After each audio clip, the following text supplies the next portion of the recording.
Mesdames et messieurs, bonjour ou bonsoir. Ça dépend un petit peu du moment auquel vous regardez cette vidéo. 20 octobre 2022, aujourd'hui Intel lance la 13e génération de processeurs Intel Core. Ça fait quelques jours que je les ai à la maison, j'ai pas eu vraiment beaucoup de temps pour tout tester encore au moment où je tourne cette intro. J'ai déjà testé le 13900K. C'est vrai qu'en ce moment, il y a eu beaucoup de sorties, il y a eu beaucoup de trucs cool, il y a eu beaucoup de trucs pas cool, il y a eu beaucoup de déceptions aussi. Et du coup, mes amis, là, ça fait du bien d'avoir quelque chose où j'ai des choses à dire. Je veux dire, il n'y a pas non plus que du positif, mais en tout cas, il y en a beaucoup et donc je suis vraiment super content d'avoir l'opportunité aujourd'hui de vous les présenter. Et donc dans ce pack qui ressemble tout d'abord à une boîte au chocolat, j'ai les nouveaux processeurs d'Intel que je vais tout de suite vous présenter. Mais juste avant ça, j'aimerais vous parler de mes autres bros qui me mettent à l'abri depuis pas mal de temps maintenant. Évidemment, vous l'aurez compris, YourCDKey. Donc YourCDKey, c'est un site qui vend majoritairement des clés de jeu. On peut également y retrouver des clés software. Et nous ici, ce qui nous intéresse en particulier, ce sont les clés Windows 10. Elles sont beaucoup moins chères que chez la plupart des vendeurs de clés et intégrateurs PC. Ce sont de vraies clés legit, ce ne sont pas des cracks, ce ne sont pas des trucs volés ou quoi. Donc déjà que le prix est assez bas, si en plus de ça vous rentrez le code DDVIP dans la petite barre ici, vous allez bénéficier d'une réduction de 25%. Une fois que votre clé est achetée, vous n'avez qu'à aller dans le User Center directement sur le site, vous n'allez pas la recevoir par mail. Vous chopez votre clé, c'est vraiment très simple. Ensuite pour l'activer c'est très simple, vous allez dans le menu démarrer, vous tapez activation. Ici j'ai modifié ma carte mère il n'y a pas très longtemps donc je n'ai plus Windows d'activer. On va dans modifier clé produit, on entre la clé avec un petit copier-coller. Parfois ça prend 5 secondes, parfois ça prend 10 secondes, on sait pas trop. Et du coup voilà, maintenant Windows est activé. Je le rappelle, si vous avez le moindre petit souci, le petit live chat qui se trouve en bas à droite du site, vous leur exposez votre problème et ils le résoudront rapidement. Bref, merci à YourCDKey d'avoir sponsorisé cette vidéo et maintenant on retourne au sujet principal.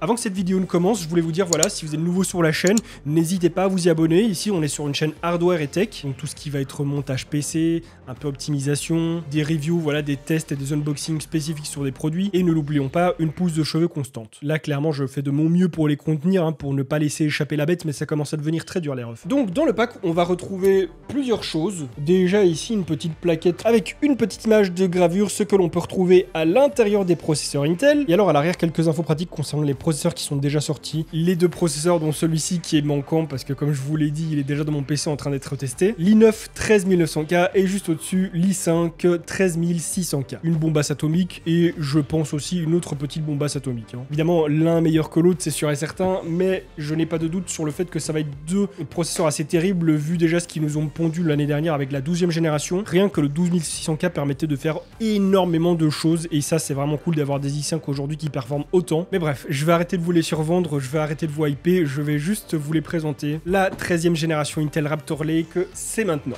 On commence donc avec l'i5 13600K, 6 cœurs performance et 8 cœurs efficient pour 20 threads. Sa fréquence de base est de 3.5 GHz et elle peut monter jusqu'à 5.1 en boost. C'est donc pour le moment l'entrée de gamme de cette génération Raptor Lake jusqu'à la sortie des i3 et il est actuellement commercialisé autour des 450 €. On peut néanmoins le trouver un petit peu moins cher sur certains sites comme alternate.be. On va tout d'abord commencer avec les performances en applicatif parce que même si de base les i5 on les a toujours considérés comme des processeurs pour le gaming, je peux vous dire qu'en applicatif ils font des merveilles maintenant et là celui-ci ne fait pas exception. Je vous invite à regarder les scores CPU qui sont totalement hallucinants pour un i5. Malheureusement je n'ai plus le 12600K en ma possession pour vous faire un comparatif, mais on va quand même le comparer avec l'i9 12900K et vous allez voir que c'est une vraie frappe. Concernant les températures, en IDLE donc au repos, on retrouve quelque chose de vraiment très sympathique, de très stable, toujours en dessous des 30 degrés, mais évidemment c'est pas vraiment ce qui nous intéresse, même si c'est quand même très bon signe. C'est l'une des choses qui m'avait un petit peu interpellé pour la génération 7000 Ryzen, c'est que directement on se tapait des 45 à 50 degrés même en IDLE. Et en jeu, rien à dire, c'est très bien aussi. J'ai difficilement atteint les 50 degrés et surtout que je vous parlerai après du refroidissement que j'ai utilisé.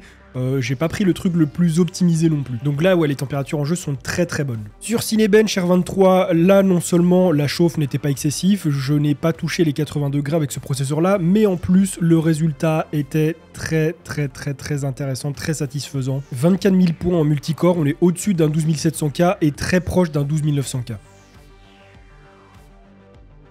Au suivant, l'i9 13900K, le haut de gamme de cette génération Raptor Lake pour l'instant, 8 cœurs performance et 16 cœurs efficient, donc 24 cœurs pour 32 putains de threads. Fréquence de base 3 GHz, ça peut paraître un petit peu faiblard, mais fréquence en boost 5,8.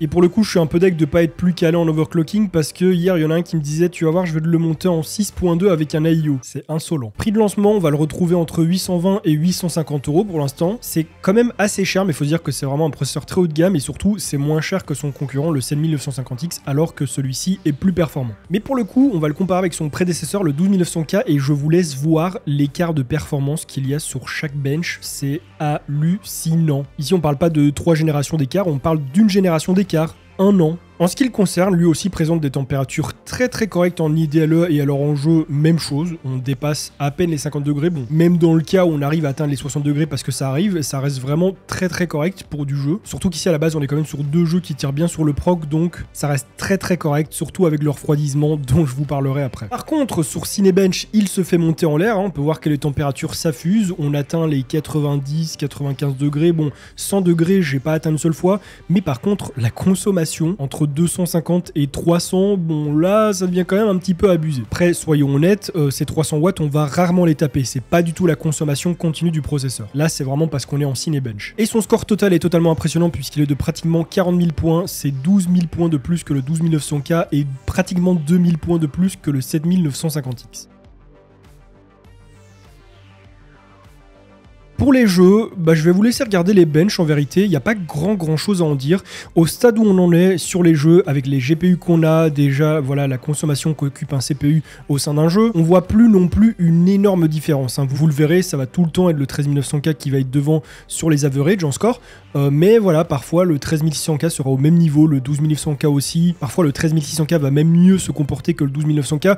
Mais vous allez voir que voilà, il y a très peu de moments où on a des performances qui sont vraiment très creusées. Peut-être certains jeux que je n'ai pas testés ici se montreront plus performants avec le processeur puisqu'ils en ont plus besoin pour fonctionner correctement. Mais voilà, de manière générale, les scores sont quand même plutôt kiff, surtout sur les jeux Ubisoft. Là, voilà, il n'y a rien de drôle, hein, genre on est tout le temps au même score, il n'y a aucun challenge. On va dire que le gros avantage des processeurs haut de gamme, c'est qu'ils vont quand même moins consommer en jeu. On peut voir que même si parfois le 12900K est derrière le 13600K en termes de performance, il est quand même moins sollicité par le jeu et le 13900K encore moins. Ça, c'est notamment utile pour les gens qui veulent faire par exemple du jeu et du streaming en même temps. Bon, le processeur est moins sollicité par le jeu, donc vous pourrez totalement l'utiliser pour encoder en stream en même temps. Pour clôturer ces benches, sachez qu'ils ont tous été faits sur la même carte mère, avec 32 Go de RAM en DDR5 cadencé à du 5200 MHz, une RX 6900 XT pour la carte graphique. Et alors pour le refroidissement, sachez que je n'avais plus d'IO en 360 libre en LGA 17, donc j'ai pris un 240 de chez TUF. Oui, j'ai refroidi le 13900K avec un 240. Je reviens après 2 jours de tests et de bench intensif, j'ai vraiment fait que ça, j'ai pris vraiment beaucoup de temps pour tester, pour essayer de voir ce qui allait pas, voir s'il y avait des choses à optimiser ou quoi. Tous mes tests ont été effectués à stock et tout ce que je peux dire c'est Intel, qu'est-ce que vous avez fait? Quelle espèce de dinguerie vous nous avez pondu là? Alors j'en vois déjà venir certains, hein, voilà, le Pro Intel est de retour, hein, le sponsorisé, le vendu, mais les gars j'ai même pas besoin de me justifier, vous avez vu les tests juste derrière ou pas? Et je pense que j'ai suffisamment confiance en cette génération de processeurs pour vous dire allez voir les autres tests, que ce soit les francophones, que ce soit les anglophones, on s'en fout, mais j'ai suffisamment confiance pour vous dire qu'ils vont aussi en dire pratiquement que du bien, parce que qu'est-ce qu'il y a de mauvais à dire sur ces processeurs? Au niveau de la chauffe, au début j'étais un petit peu inquiet, finalement je trouve pas du tout ça exagéré, très loin de là. Au repos, les 2 processeurs se comportent super bien, en jeu les 2 processeurs se comportent super bien. Sur Cinebench, le 13600K il est super bas, le 13900K un petit peu plus haut, mais c'est normal. Là où on pourrait lui faire des reproches au niveau de la consommation, ou sur Cinebench on se prend quand même un bon 300 watts dans la gueule, c'est pas très courant. Mais dites-vous que c'est pas en applicatif, que ce soit en rendu ou autre et encore moins en jeu, que vous allez vous taper un 300 watts en consommation. Donc je dirais la consommation peut mieux faire, mais c'est pas dérangeant. Les températures hyper basses.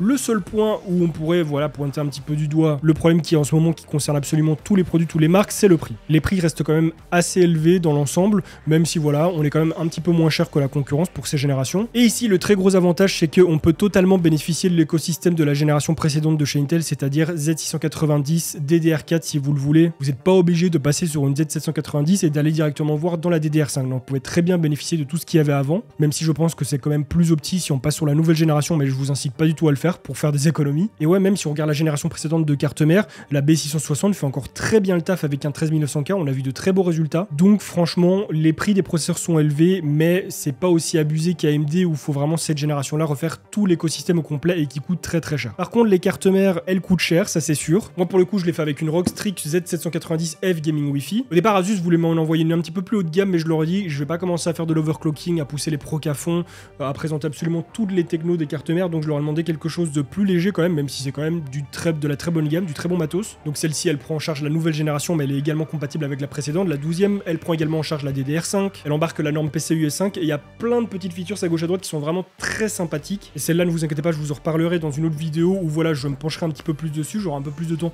pour faire une grosse parenthèse dessus. Ici, bon, bah, j'ai eu quand même pas mal d'informations dans cette vidéo. Mais pour conclure, je dirais que voilà, c'est une génération qui est hyper intéressante. Intel a tenu ses promesses. On savait que le gain de performance allait être conséquent. Ils nous l'avaient dit, c'était dans leur roadmap. Mais des annonces et une roadmap, c'est bien. Le voir en vrai, c'est mieux. Et là, clairement, le gain, il est énorme. Enfin, je veux dire que si vous voulez plus, un 13900K qui balaye un 12900K, qui rentre dans l'art d'un Cell 1950X, et un 13600K qui s'approche très fortement d'un 12900K et d'un 7900X, et qui vient comme ça furtivement mettre des petits crochets à un 12700K et un 7700X, c'est n'importe quoi. D'où on nous pond un i5 qui équivaut pratiquement l'i9 de précédente génération, ça n'a aucun sens. Donc ouais, c'est beaucoup trop bien et j'ai hâte de voir tout ce qui est i3, tout ce qui va sortir entre et tout, parce que cette génération est juste dingue. Donc là pour le coup, je suis vraiment hyper enthousiaste, et j'ai envie de revenir sur une question qui m'a été posée hier pour que les gens ne fassent pas non plus l'amalgame. C'est une question que j'ai trouvée très intéressante, quelqu'un qui m'a dit mais pour le coup, est-ce que c'est la génération 7000 d'AMD qui est décevante, puisque c'est vrai que j'ai fait une vidéo la semaine dernière où j'en parlais et où c'est vrai que on pourrait croire que j'étais hyper déçu dessus et tout. Bon, c'est pas vraiment une déception, la génération est très bien puisqu'il y a quand même un très gros gap de performance qui est franchi entre la 5000 et la 7000, mais au niveau des prix, au niveau des chauffes et plein d'autres trucs, bon bah c'est vrai que c'est décevant. Mais ce qu'il y a ici, c'est que c'est la 13e génération d'Intel qui est époustouflante, le gain de performance est fou. Le gain par rapport à leur précédente génération, la 12, est énorme et ça surpasse encore une fois la nouvelle génération d'AMD. Je suis désolé, non, j'en perds mes mots et je vais encore faire mon pro Intel, mais les rois sont de retour. Les kings sont dans la place. Bref, je vais arrêter. Intel m'ont pas payé, hein. Bon, ils m'ont quand même donné des très beaux processeurs, mais c'est pas pour autant que je vais les survendre, c'est juste que non, je suis trop content et ouais, je vous invite à voir les autres vidéos qui vont sortir en même temps. Je ferai évidemment dès que possible un comparatif assez concret entre cette génération d'Intel et celle d'AMD, je pense que c'est intéressant. Mais en attendant, voilà, vous avez déjà tous les chiffres intéressants de ces processeurs. En tout cas, merci beaucoup à Intel de m'avoir envoyé ce matériel pour travailler, c'est vraiment exceptionnel de pouvoir bosser avec du matos pareil, donc merci beaucoup. Merci évidemment à vous d'avoir regardé cette vidéo. Si elle vous a plu, je vous invite à la liker et à la partager pour me soutenir, à vous abonner à ma chaîne YouTube sans oublier de cliquer sur la petite cloche pour recevoir des notifications lorsque je vais sortir de nouvelles vidéos, me rejoindre sur Twitch, TikTok, Instagram et à regarder d'autres de mes vidéos qui s'affichent actuellement à l'écran. Et sur ce, on se retrouve très bientôt pour une nouvelle vidéo. En attendant, portez-vous bien. Bye les gens.